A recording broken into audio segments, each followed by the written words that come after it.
Yo, yo, yo. Welcome in, golf fans. It's 8:30 on Monday night. You know what that means. Preferred Lines Wells Fargo Championship this week at Quail Hollow. Let's go.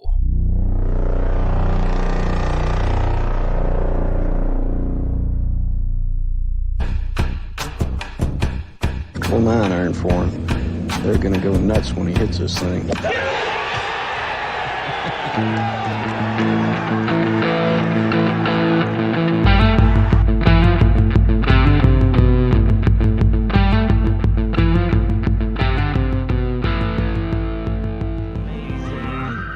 Yesterday's price is not today's price. PGA Tour season, full steam ahead. Lot to talk about, a lot of storylines to cover. Great event this week. I've got a friend alongside me to break it all down in just a few minutes. I'll bring him into the show, but thank you. Thank you for joining the Preferred Lines program this week. My name is Joe Idoni. At Tour Picks is the place to follow me on Twitter. If you want to check out the audio version of these podcasts, link is in the description. Rate, subscribe, thumbs up, like, share with a friend. All that good stuff goes a hell of a long way. I appreciate each and every one of you for being here. Thanks, Ted. Thanks, Brent. Appreciate you guys as always. Good to see you at the Golf Gambling Club meeting tonight. Before we get started, this show is proudly presented by the good folks over at Rotoballer. All of my content, full access each and every week is out there on rotoballer.com. I've got a free, actually, you can check that out on my Twitter feed, a free, complete, comprehensive course breakdown for Quail Hollow this week, I've got the power rankings out now. Market movers will be up Wednesday. Launching long shots video goes live shortly after this show takes place tonight. Everything, Discord, access, Spencer, Byron, Joe, Matt, the entire team. You get it all for a few bucks a month. The promo code is LINES to get yourself 10% off. Now, let's get right into the show this week. I brought alongside me a good friend. I was with him a few weeks ago in the dangerous city of Las Vegas, Nevada. Welcome back to Preferred Lines, Geoff Fienberg. How are you tonight, sir? I'm doing well, Joe. Good. And what's interesting is that we're already at another major. And when I was with you, that was the last major. I know, and it feels like a couple of downer weeks because I'll be honest, my heart wasn't really into the Heritage. Then we had team event. I could kind of give two shits about what happened last week until Geoff, and I didn't have any money at stake here, but we both have a little lineage to this player. Our boy Taylor Pendrith pulls through. You've got the Canadian narratives. You see it behind me there, Kent State, proud alum, all three Canadians that went to Kent State. Actually have won PGA Tour events. Matt Hughes, Corey Connors, now Taylor Pendrith. Fun fact, Taylor Pendrith used to work for my dad. My dad ran the Parks and Rec department, so Pendrith used to umpire Little League games for my dad. Now he's winning PGA Tour events. I'm happy for him. He was kind of gifted this one on Sunday, but as we know with golf betting, Geoff, right place, right time, and that was it for Taylor Pendrith. Yeah. I mean, yeah, he was really gifted it. Coles shot his pants on 18, and Taylor was able to walk through the door. He played well to be in that position. He made a lot of strokes around the green all week. I'm a big fan of Taylor Pendrith. It was nice to see him finally get that win. Huge Leafs fan. So it's like, really, remember, because it was Saturday night. Yeah, Saturday night, the Leafs lost in overtime. And one of my thoughts was like, I really hope this isn't a long, long night because, Taylor's not going to go to bed until this is over. Yeah. And then he's going to, think that, maybe his juju is off. But hey, big. Golf Canada, another one. That's him and Taylor. 2 wins already on the season. So that's an encouraging sign. Canadian Open coming up next month.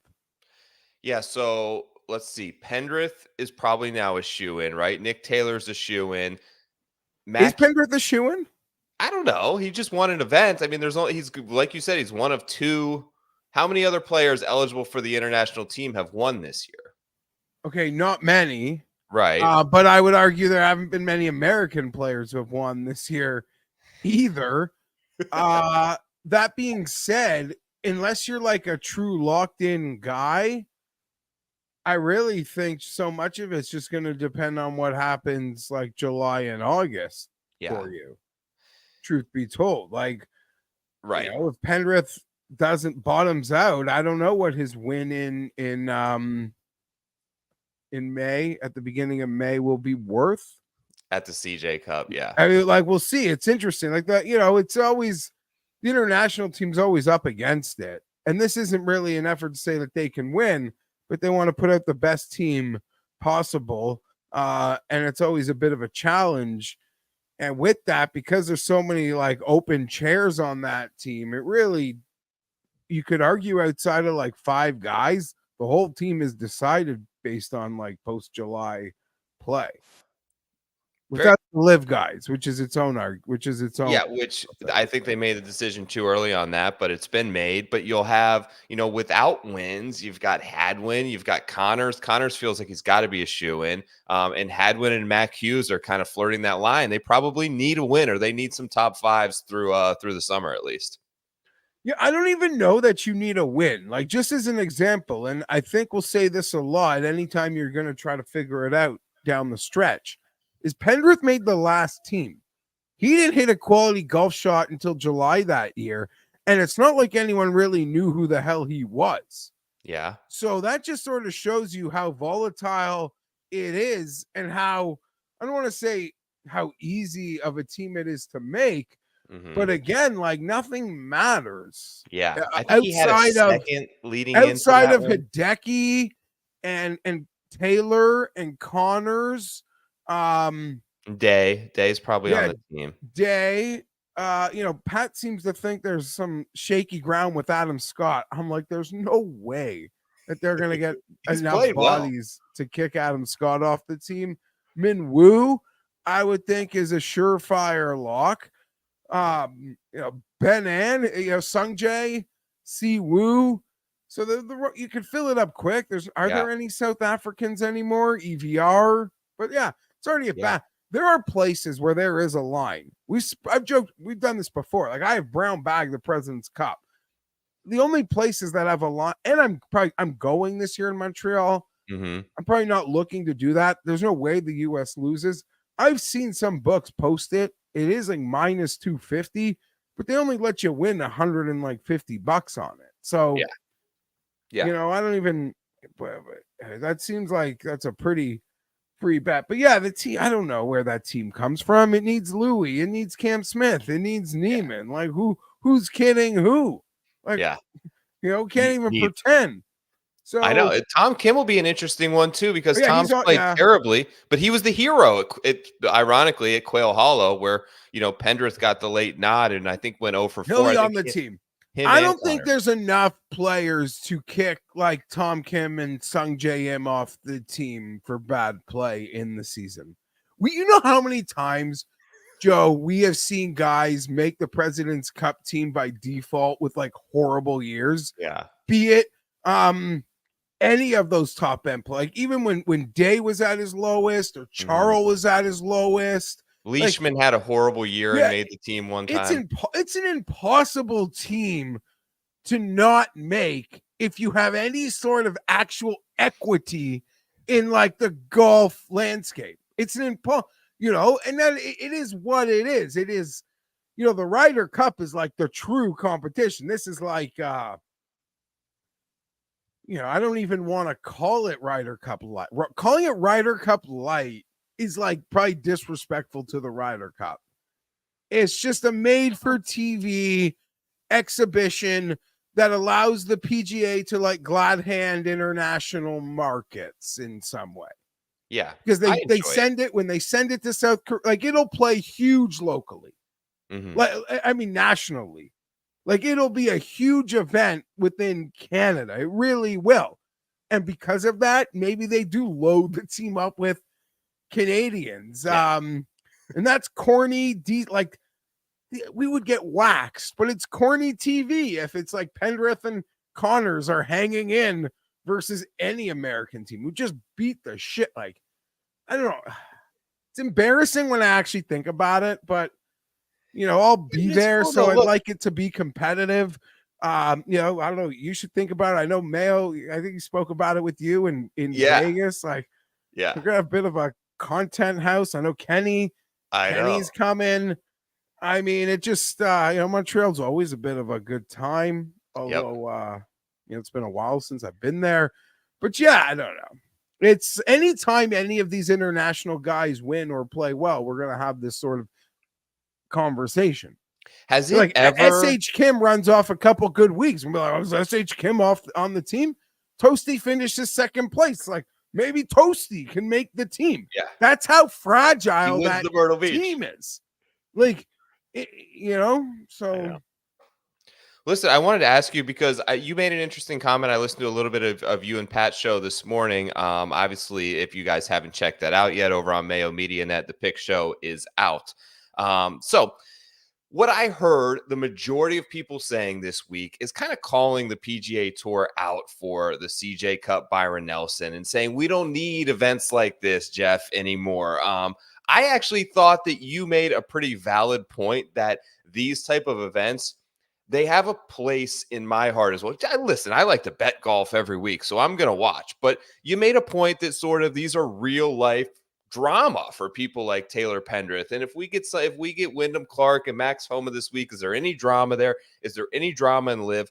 But at the same point, sponsors are bailing. Wells Fargo's out. The CJ Cup had a ridiculous $9 million purse.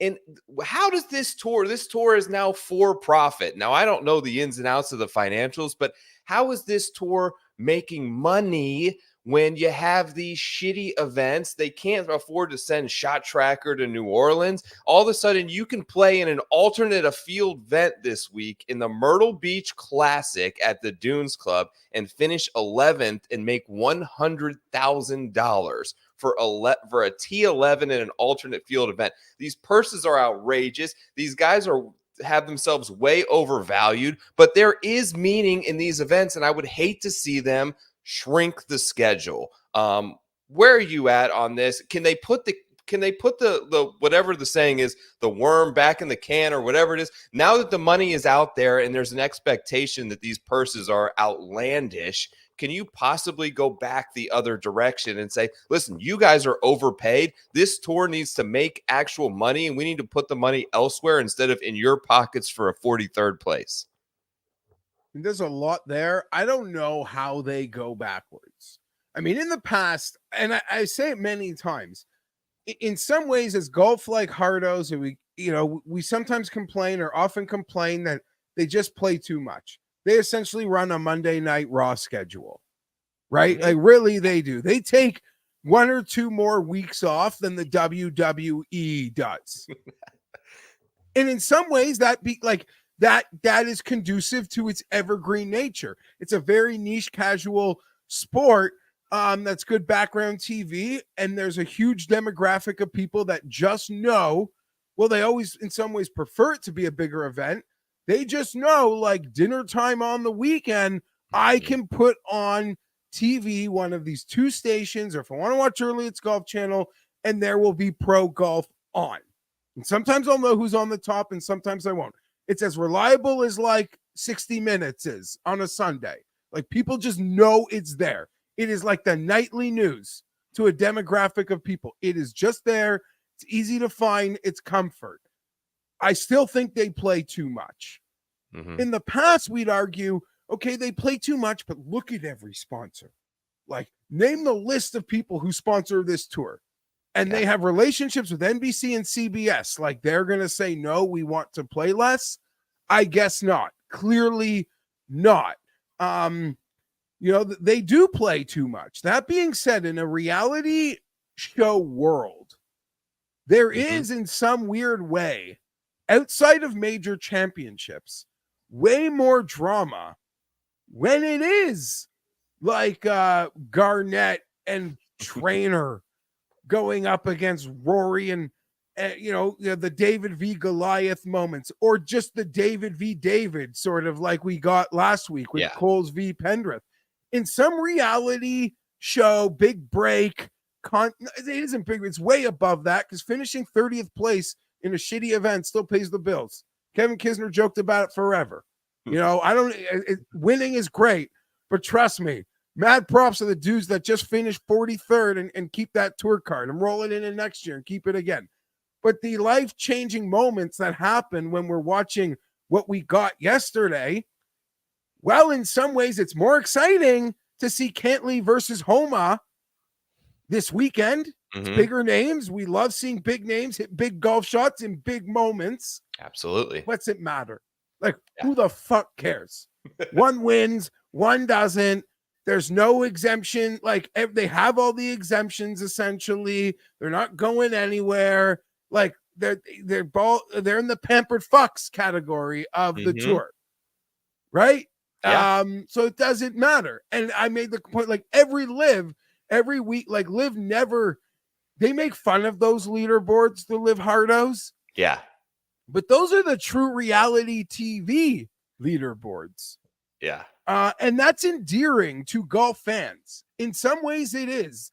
It's not, I get, we all want to see the big boys play. And we don't want to see what we got yesterday every week. Then it would be redundant and boring. And in some ways that happened early in the season. It was like, okay, enough these first-time winners. Can we see the good players be good again, please? And so obviously Scotty's chosen to like be the best, but those leaderboards have been good. He's been surrounded by good players when he wins for the most part. So you can't see it all the time, but in the ecosystem of the sport, it unequivocally like has a great place, an important place, an endearing place.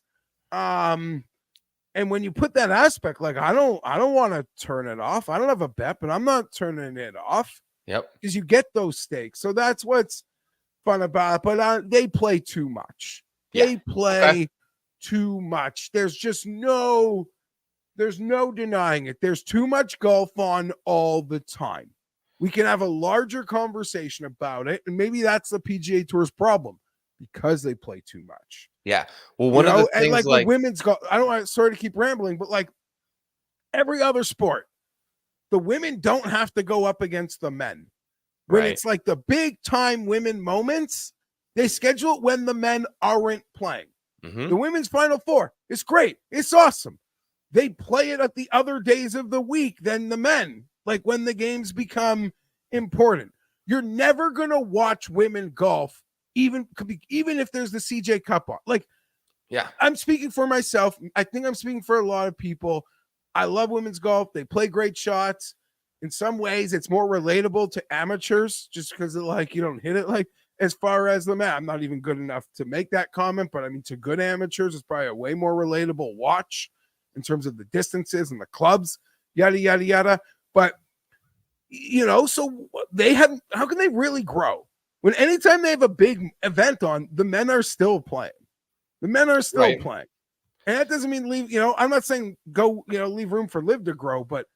I don't know. There's too much golf and it's boring. And now they've lost a lot of general public appeal. And they underrate how easy it is to love playing golf, but not give a fuck to watch it. Yeah. But it's like, I hear what you're saying and I agree with every bit of it, but I don't know how. I feel like these people that have invested in the tour and now it's changed to four, they want to make money. They are there to make money. And I don't know how that's sustainable paying for alternative field events with a $4 million purse. It's like these events, even the CJ Cup last week is producing numbers that are equivalent to like a Joe Schmo bowl game. Like it's really bad in the long term, but I wanted to kind of segue that into. Well, they're just milking an international there, right? Like desperate times call for desperate measures. Yeah. I don't think the whole concept that like 92% of the commercial inventory was bought out by one company is probably not happening if your product is so endearing that other companies want a part of it. The people that aren't be like, listen, we'll give you a lot, but we have these other people who want to play and we want to keep them happy because we want them to advertise it with other weeks. You're just here for this one hit and grab. So, I don't think that's healthy. I mean, that's a sign that like not a lot of people want to buy commercial time. Yeah. Well, in the amount, it all stems from the purses increasing from Live, and I kind of wanted to segue in there. And I was looking at this, and this question I'm going to ask isn't really about this, but I was just interested because Brooks won for the fourth time this week. He is now eclipsed in 28 events, 3-round events, albeit on Live. He's now made just over 36 million in individual earnings throughout his entire PGA Tour career, which includes majors. He was at 42 million. So he's going to pass that number this year, and he played 180 PGA Tour events and majors. He's going to do that in like 30 Live events. But here's the thing, like, he's gearing up to defend the PGA. I loved everything I heard from him. You know me, I get fired up when listening to a Brooks Koepka interview. He was embarrassed at Augusta. The stars seem to be aligning once again. But Brooks is the one guy, Geoff, who has figured out, I think, the secret sauce of playing on Live and remaining competitive despite the awkwardness of the schedule. Live golf is working for Brooks Koepka. It's not really working for anyone else. And maybe it's too soon to really say on Jon Rahm, but it's working for Brooks. He's won 4 times. He's won a major. He's able to keep himself dedicated and competitive despite playing less golf, which I think is a very unique attribute. Not only did I mention what he made on Live, he made Chase almost $7 million for his brother, and he's still able to come into major championships and be one of the favorites, be one of the most feared guys, be a titan at the top of the leaderboard. And I think he's gearing up to make that run once again at the PGA with now question marks, potentially around Ludwig, potentially around Scotty. Brooks is going to tee off next week at like 12-1, I think. Okay, so not to be like revisionist history, but when Brooks originally signed with Liv, there was that moment where it was like, it so sucks we lose him, but he kind of is like the perfect Liv player. Yes. I mean, he had his major exemption. Like, he was perfect. Didn't like, care it about only became, what's wrong with Brooks, when like there was another injury and then the Netflix doc. But like, and that was like, holy shit, what am I watching here? They're showing us like a weak-minded Brooks. Like, why I don't want to see that. The hell. But going back before that, I was like, I guess he's probably the perfect Live player. I mean, majors really all that matter. He's going to show up to these events. I'm sure he's going to like play well when he's thinking about tuning up for majors. And that's essentially kind of what has happened. And I mean, probably is going to go off. If Rory doesn't play well at Quail Hollow, he could be the second favorite. He really could. I said to Mayo earlier, in the way that the books were prepared to bait the Brooks money at Augusta, I don't think they're going to try to bait it at all. At all. You're right. They did bait it. I know. Yeah, they did. There were some books that offered boosts. Well, it was a very popular bet. The line did not budge. It was still late in the week. There was like still 22. Like, they were like, come get it. If you want it, come get it. Like, you can have some. I don't think that's going to be the case next week. He's certainly to be very afraid. I think, to be honest, I think Neiman and Bryson also are going to be fantastically suited to have incredible weeks next week. I think Liv can roar, but specifically to Brooks, I'm scared. I don't think I'm going to get there with him because I've made it known, like usually at majors, I like to bet guys like that haven't won majors. I'm not going to bet a guy's won 5 of them at 15-1. Actually, spoke with Andy Lack earlier, Joe, and speaking of Liv, I've seen Rahm get to like 15, 16.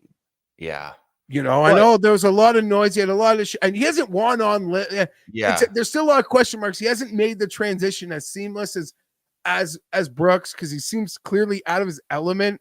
In exhibition golf, but I might be willing to give him a chance if they want to drift them again. If some of these high-end PGA players play well this week in Charlotte and that Rahm number goes up, I might not be able to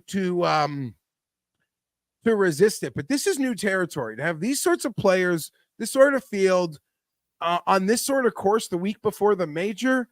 I mean, my question is almost like, I've made some Wells Fargo bets and now I've been refunded because Ludwig's out. So I got decisions to make. So I'm going to lose money this week. But all in all, like there's a handful of guys. Like I'm just want to be. I don't like to track early in tournaments. I make that known, but I'm going to be straight tracking because I want to know what guys are up to before next week. There's a list of players. Victor Hovland. Like, are any pieces back together? Hideki. Yeah. Maybe we're overrating how bad, or at least I overrated how bad he played at the Masters. It might have been just a round, not playing. Like, if he shows Both he's of those striking guys it, the heritage. Yeah, he just took it off. Rest. He's a world. Yeah, he's Same with Japan, Victor. far away. R&R. If he comes back ripping it like he was before the Masters, getting all that hype, that's one. Justin Thomas. Like, there's just a lot of guys. I'm so curious. Cantley, how have you been playing? Like, you played great at the Heritage. Okay, Patrick Cantley, you always play great at the Heritage. Mm-hmm. Was that just a comfort spot week, or are you actually playing great again? Because there's some books that got Cantley at 30-1. So if he's striping it this week, I might have to click that early. Mm-hmm. I am. Yeah, I don't know, a lot of places, but I mean, who sees? I think Rory's gonna play great. I kind of just rambled there. I don't really know where my Ludwig money is gonna go now. Maybe you can help me figure it out. Well, I don't know. I guess I'm on Brooks, so I was on it a little bit last weekend. I got back in today. I think like your points from Rahm is that I think Rahm is the better player, but I just think that the mentality difference in playing with Liv is specifically suited to conducive to someone many Liv like events Koepka. have there been? So 5, total, right? I looked today. Brooks has played 26, and I think this season. This season, 5, 6, 5, 6. I'm not defending John Rahm. I'm not, and I will honestly say, if you watch me in years past, I would have picked him as like when it was Rory, Scotty, Rahm. Like he was always kind of my pick of the big three when I was forced to make one in a weekly event. Would I find some level of humor if he like didn't win for a full live season? Like, yeah, I would make a low hanging fruit joke. I wouldn't be able to resist it. And that's as a big Rahm fan. At the same time, I don't know, it's been 5 events. Yeah. Like it's been 5 events. He's finally getting comfortable. He's finishing like 3rd and 4th. Finishing like 3rd, like his worst is 10th, which is like, okay, I don't even know if that's good. Sorry. Yeah. I don't want to say I don't know if that's good. I'm just still not certain how to quantify what 10th place in live means. I know when you win a live event and you've beaten Rahm and Brooks and Neiman and Bryson and that whole like middle tier of guys like that I respect from I don't know, Louis Reed. Like there's a whole group of them. I don't need to name them. Yeah. I know you've accomplished something. Like that's a lot of really good golfers. If when you win a live event, I know you've accomplished something. I don't know what finishing 10th means though. I mean that. I don't. Because I don't know how many guys you're truly up at, like, say you finished 10th of 26. Yeah. Like, you know. Totally. And I say this, I bet, I don't watch a ton of live. I bet live. I followed. I love their 30-minute highlight things. I think that's one of the better things they do for someone like me who truly loves the sport and talks about it and wants to stay on top of it, but not going to really commit full into your shit. Yeah. But yeah, I don't know. I don't know what 8th place means. I know winning is good because I know Cam Smith, I didn't mention him. Like I know you beat all those guys and even over 54 holes. That's an accomplishment. I'm not one of these people that's going to say winning live doesn't mean anything. That's not fair. That's not fair. But again, I don't know how to quantify the placements. All that's to say Rahm hasn't finished below 10th. Yeah.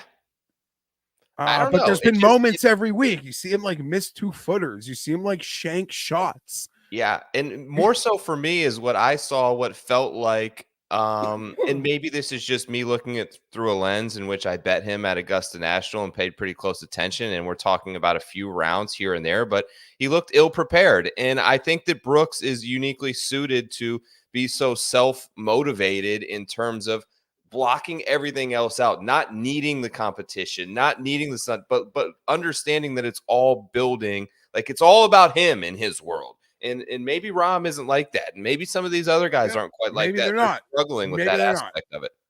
We're going to find out. But also maybe like it's not unfair to give such a competitor like a free pass. Like that first major must have been a mind fuck. Like Yes. going from that to the Masters, being a Hosting. defending champion, having to deal with defending champions pomp and circumstance. Yep. Maybe this one he can sort of slide in. We're gonna be glad. We're gonna be jerking off some guys who play great at Quail. We're jerking off. Maybe he can just slide in here. And Joe, we've done this Valhalla thing twice in my lifetime while actually paying attention to PGA Tour golf. Yeah. I'm not even gonna pretend I was some like hardo when Tiger did Bob May, but who's won here? Tiger and freaking Rory. Yeah. So if we're really just like, it could just be an 8-man field. John Rahm to me still in that field. Yep. Absolutely. Right. How about the guy who, speaking of guys with all about themselves, news this afternoon, Taylor Gooch gets in. I just kind of want Taylor Gooch to go away, but that's not going to happen. Any fun comments or take on him getting into the PGA Championship? I am going to assume that Louis is also in. Taylor announced this, and just we haven't announced it, or he didn't make a tweet about it yet. Taylor just like we didn't hear it from a news org listing like this is official. Taylor tweeted, and I'm not saying Taylor's lying. I'm certain the PGA has told him he's in. I'm just saying I'd like to think Louis will at some point in the next like 2 days announce I'm also in. Yeah, because I would find it weird that they would let Taylor in and not Louis. Taylor's only won one time in the last 12 months. As for Taylor, sure. I mean, we're going with the best heart. We're trying to make the best field thing. You could do it. I don't hate that they invited him. Yeah. The US Open is not going to play by that. And now it's like, let's go, Taylor. Show up. You want to be you don't get much. It would be fine. Like if he's playing well, that'll be a story. Yeah. If he's not, there's another low-hanging fruit joke. Yep. I was on another show though, and I was asked this question: who would I rather pick at the PGA, Joe? Jordan Spieth or Taylor Gooch? Oh boy. And it was pretty much to win, I guess, Spieth, but I don't think he's winning. In an actual head-to-head, probably Taylor fucking Gooch. Yeah, I just found it interesting though. I think this is the first time that I can remember of them a major extending an invite to someone based solely on their merits on the Live Tour. Like Augusta could get away with inviting Neiman because he played international events so well that he was able to earn outside, Asian Tour. He was so good that you almost had to bring him in. But this is clearly an invitation where the PGA Championship is saying, we're paying attention to Live Golf, and you can play 0 Asian Tour events. You cannot try to qualify. You can give 0 fucks about doing anything else. But if you play well on Live, you might get into a major. And this is the first time that we've really seen that, which I found interesting. I hadn't even thought about it that way. So that's really a good point. It's truly a Live entry. Like even Puig. Yeah. There's some other stuff there. If they invited Louis, you would argue there's like equity in at least what they know the past was. The guy's got the Grand Slam of silver medals. Right. I think he finished second. There were a couple of them in recent memory, PGA Championship specifically, where he was right there. But yeah, good point. It'll be interesting. He'll be motivated.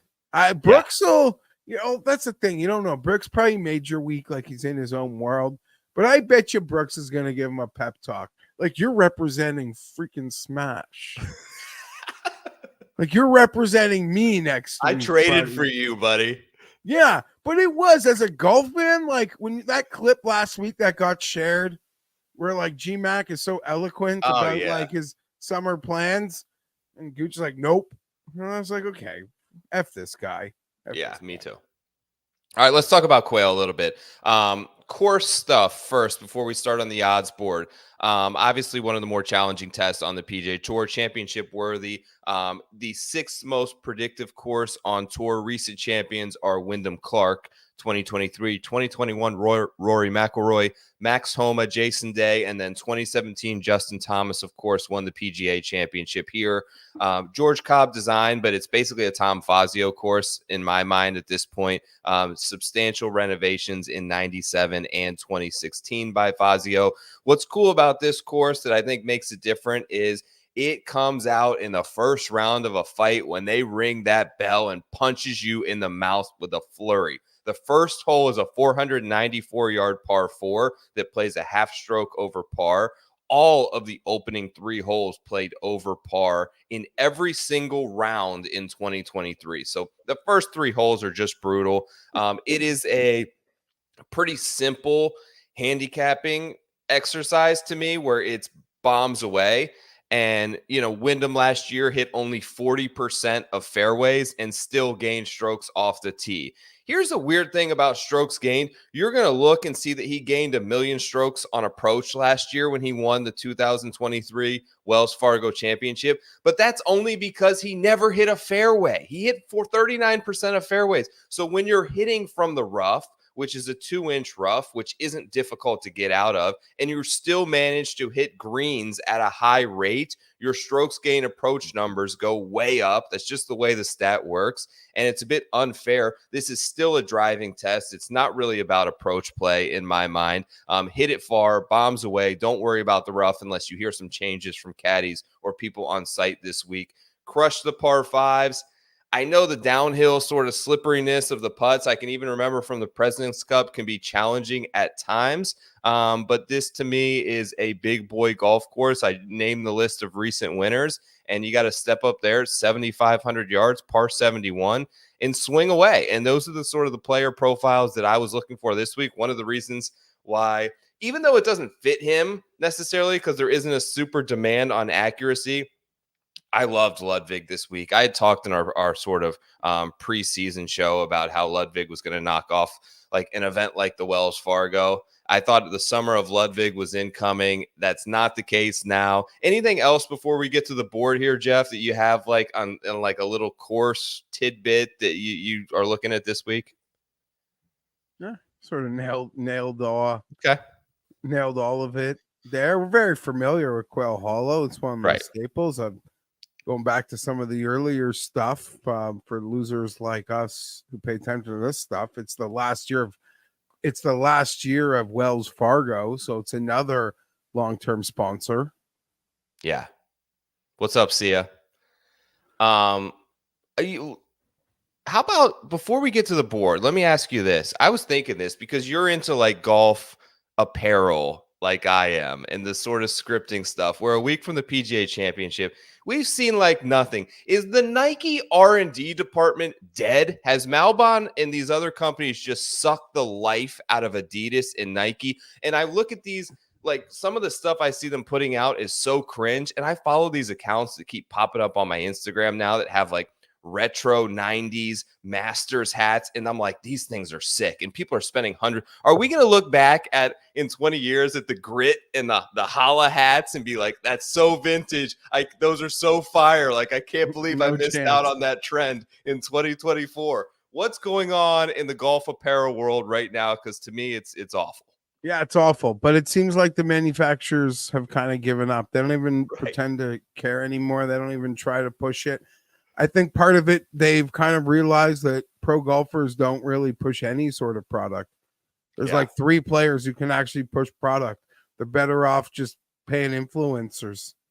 Yeah. I mean that, but yeah, it's not like what it used to be. We used to get like scripting images for majors and the whole like, be spring and summer. You'd see exactly what the color palettes. Oh, you talked about Rory at Valhalla. That was amazing. The purple. Oh yeah, the purple. But even earlier in that week, Joe, we wore some black with like wasn't there an orange look? Neon. Too? It was like a neon green. Like it was fire.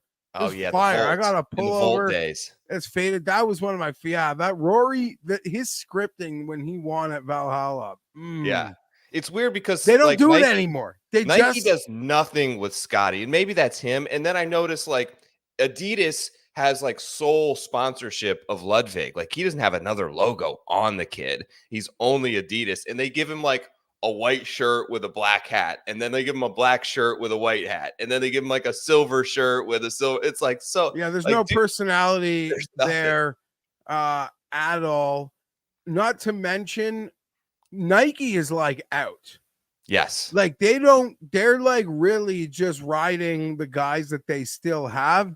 They don't even get involved in trying to, if it's like obviously there's like some lower end apparel contracts, and if a guy ends up rising up, that's great, he's wearing Nike, but they were not involved in anything with some of these new young good golfers. Yeah.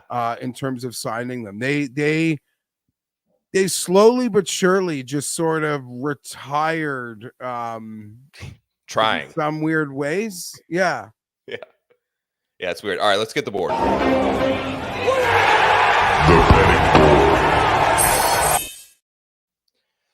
right, favorite this week, two-time champion at Quail Hollow, Rory McIlroy, is right around 7 to 8 to 1. Xander's at 9 to 1. The Ludwig number is still up there. He's obviously withdrawn with a knee injury. Wyndham Clark, 18 to 1. I don't think that is available any longer. This probably needs updated. I've seen it all the way down to 12 to 1 now. Cantlay, 22. Morikawa, 25. Homa, 25. Fleetwood, 25. Anyone, I know you said we were both kind of in on Ludwig and now we're out. Have you shifted those dollars anywhere else at the top yet, Geoff? No. Okay. I haven't. I bet no one at the top. I could spoil it and say those Ludwig dollars will probably go to two of Hideki and JT, because I don't know how much I trust any of these other guys. Yep. Be it Homa. I don't know. I just trust them equally. I'm having a hard time. I didn't know Rush. People be like, what I do in Ludwig? Did I fire on other guys? No, I bet Ludwig, Cam Young, and Willie Z. And now I've got my Ludwig returns, and I'm probably going to bet Hideki. And I really was hoping Fleetwood could hit 30, and then Ludwig withdrew, and everyone sort of lost. All the guys that were having their numbers go up, that kind of stopped, and some places have even slashed them again. So those would be the players that I'm thinking of: JT, Hideki, and Tommy. Okay, so I did gut, like, in a frantic sort of move when Ludwig trying to get something in, took a piece of Wyndham Clark at 18 to 1. Defending champ, he's the longest or one of the longest guys in the field, if you don't want to call him the longest. I don't think he gets enough credit for how much of a bomber he really is. When I was at the Players, they had like the board up on the driving range of like the stats of the week from players on the range. And in terms of distance, he swept the entire board: ball speed, distance, carry, average drive, all of that stuff. It was like every single stat they put up was Wyndham Clark.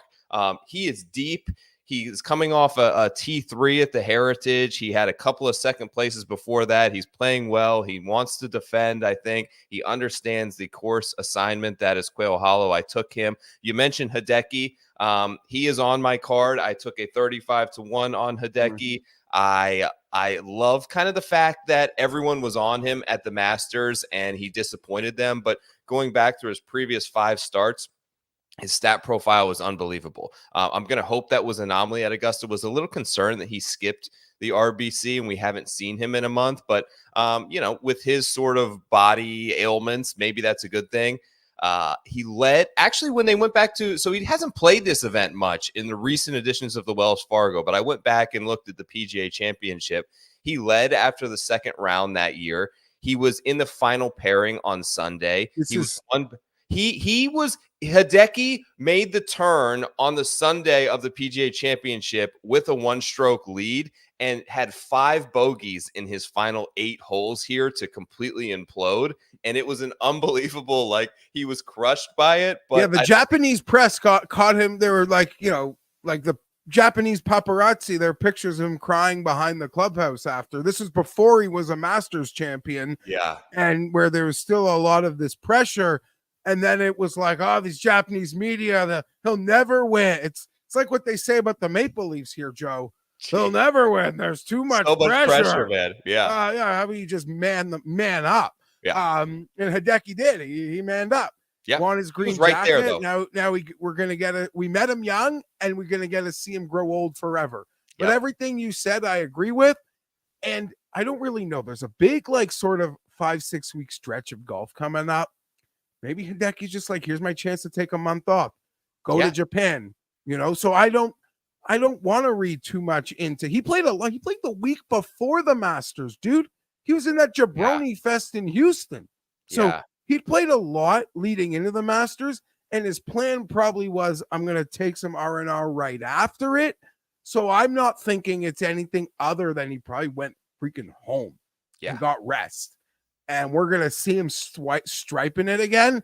And we're going to go try to find that biggest PGA number and hope he doesn't play too well. Well, other than winning, because if he wins, at least we'll get paid.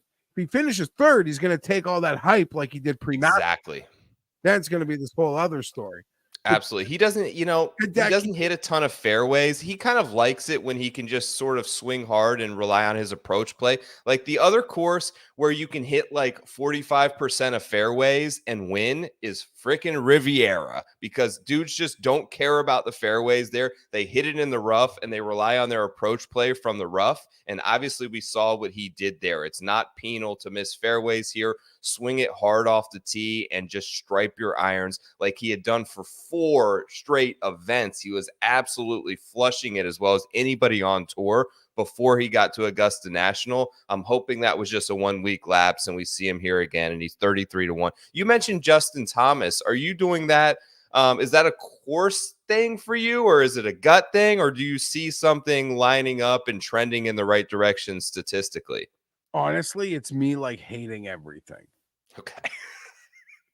Because I there's no options I love. I don't see myself getting there. I'm not. Okay. I don't know. When he wins again, it can probably be without me, but he's part of that group that was around 30-1 with Hideki, Sahith, some other guys this morning. And I am kind of looking at, I mean, by the stats, it does seem like it's all trending, and it does seem like this would be a really nice place for him. And he won the PGA Championship here, right? Yes. Yeah. Of course. So that Hideki one. So Ric Flair here. Good vibes like that. But yeah, as a comment, it's a couple of Hideki comments. Not Hideki, Theegala comments. Yeah. I mean, I might have as much confidence in Theegala as I do in Thomas right now, even to close. So, and that's a crazy thing to say. That's an insane. Yeah. The weird one for me that I don't know, it was my first pick this morning. I thought about him at this event, and it's a number that I didn't love, but I just felt the need to click it. And it was a 55 on Akshay. Is this event too big and elite for his britches? Probably, Geoff, but 4 top 20s in his last 5 events, including a win. He's gained strokes on approach, 8 strokes on approach twice during that stretch. He's flushing it. He was plus 5.2 last year at Quail Hollow and lost 4 strokes putting. Here's the thing. This dude's kind of a good putter now. Like it's in 2024 since he switched to the old broomy, 5 in a row positive strokes gained putting. If he can continue to hit it really well with his irons, putt it well. There are some North Carolina narratives there that I was looking into, but 55-1 is like my middle of the board play right now on Batia. And I understand that those names circling him probably hold a lot more long-term win equity, but I just believe he's got the ability, he's got the mental approach to knock one of these big ones off, and then it's gas pedal to the floor on trajectory for him. Yeah, I like him a lot. I agree the number's a bit too short. When I had my bet in on Ludwig, like in doing a show with Pat this morning, couldn't really take it serious because I kind of had other bets and I was invested at the top. So I was like, I don't even know if I'm going to have room for it. Yeah, I could do anything I want. Him and Jaeger, I think, are in this 55, 60. I think they're both beautiful fits. I think they mash it. I trust them. I trust them on the green, around the green. Where's at this Jaeger? moment in time. Akshay's a straight flusher, though. Yeah. And I love me a flusher. And yeah, he does sort of fit the profile here to a T. If you think it is going to get away from the under 30-1 market, there's probably not like 4 names I like more than him. Yeah, I mean, you look at him there. I mean, Day's a former champ. Sam Burns obviously holds like a certain amount of win equity there. I kind of like Corey Connors. Corey Connors is, I don't want to say he's putting it well, but he's not losing as much as he did during his last 5 starts, or at least trending in a very positive direction where he's like level putting. He's continuing to flush it with his irons. He's played well here before. He's sneaky long off the tee. There were some 65s out there that I considered. I'm sure you can still get those just about anywhere. It was the other name in this range that I had some consideration in. Do you have anyone else like over 50-1, maybe a long shot range that is a decent like top 20? That was the thing on Connors that I did take. He's 2-1 top 20. I just thought that was a decent bet and getting, $2 for everyone. Used to call Corey the banana stand. He'd been quite reliable for a bit. He's playing well. I don't know if there's like the spike week in him. Pendrith is one of his best friends, so I'm sure he's going to be like happy and motivated. And I don't know. There's that whole shtick in golf. You just see your peers, sort of like your true peers, friends do things, and it sort of just gives you that mojo. But it's an elevated event. I don't think anyone's sleepwalking with a major championship next week. Akshay and Jaeger. But if I want to trust, like maybe it's Finau, who finished second in Houston, who was 13th at the RBC, who's doing the things that we know Finau to do well. Mayo pointed out to me this morning, his course history here is bad. I should remember that better because I have no doubts. I've got at least like 4, 5, 6 Finau bets at Wells Fargo, as I'm sure lots of our friends here do, because he profiles beautifully. He profiles absolutely beautifully. I don't know. Maybe I should like just do Hideki and then go to this next group of golfers sort of in this 40 to 60 pocket. But man, can't go to 100-1. Who? 100? There's one guy 100. There's not much here 100 that I'm actually going to bet on. Maybe Cam Davis for me. It's like Tom. How did Tom Kim play last week? Because I liked him last week.